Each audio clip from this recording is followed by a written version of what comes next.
Okay, so I'm going to show you a few things on how to keep your RV cooler. If you're new to RVing, there's a few things that we learned along the way that helped us keep our AC from running constantly and also keeping it a little bit cooler when we're gone for the day. Now, first, let's think about where we're parking. Right here, this is a city park that's right off the town square. These spots they offer you that have RV plugins, it's in the middle of the sun. Otherwise, we would have tried to pick something like this side. Over here, these sites just have regular 15 amp breakers, so we can't park over there, but they are in the shade. Just being in the shade alone will cut down a tremendous amount of energy and heat that's inside your RV. So pick a shaded spot. If you're in the shade, you're really gonna appreciate it in the summertime. Another thing, you can put the foil in your windshield, but if you get an actual cover, you can put this cover on the windshield and it wraps around the side. You can see it goes around the side of the windows and it cuts out on all that light coming in through the front of your cab. Now, even if you put your curtain up, you still have a lot of heat being in the front of the vehicle. So that helps. If you're like me, I put the foil up and that over it, so it cuts out on some of the light that even comes through to get the light down on the inside. But throw a cover on your windshield. Come over here to this other side. Even when you're in the middle of nowhere and you're right in the middle of the sun, you can still put your awning part way out.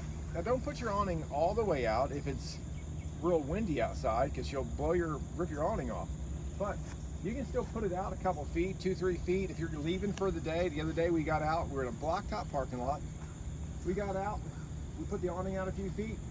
It provided shade on the side.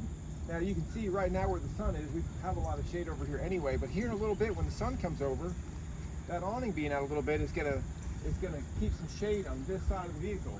That shade may only come down over here, but that's enough to cool that whole wall to where you don't have that heat radiating on the inside.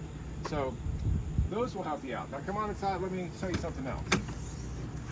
As you look in, it's pretty dark inside. The lights are on. It's pretty dark inside.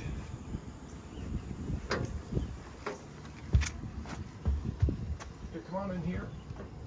Look back this way. Now, if you can see in here how dark it is still, we put blackout curtains over the factory curtains.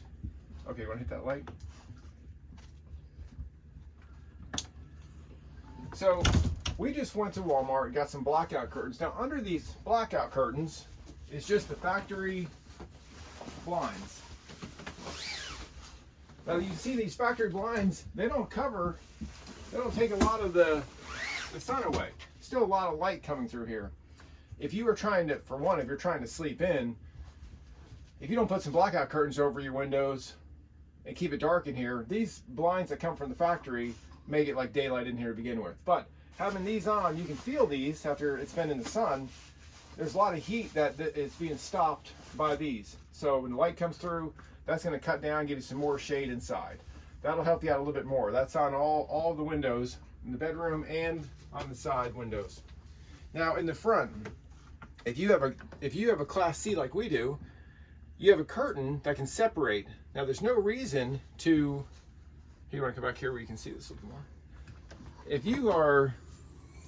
There's no reason to keep this open. Now, if you access it and if you have a bigger RV and your chairs swivel back, you don't understand, you can swivel your chairs and you could utilize this area. But like for us, if we're not going to be sitting up here doing stuff, we can just go ahead and close this down. Even though that shade is on the front, it still gets a little bit warmer up there, and our AC has got to battle to keep that cool. So this will allow you a little bit more area to keep that heat in. Now this blanket right here may look like it's unneeded, and why do they have this blanket? Well, for one, I don't want to just lay things up here and get it dirty, but for two, this little gap is a vent for the heat. So you'll have heat venting out of the front back here, trying to get back into your space that your AC is trying to work.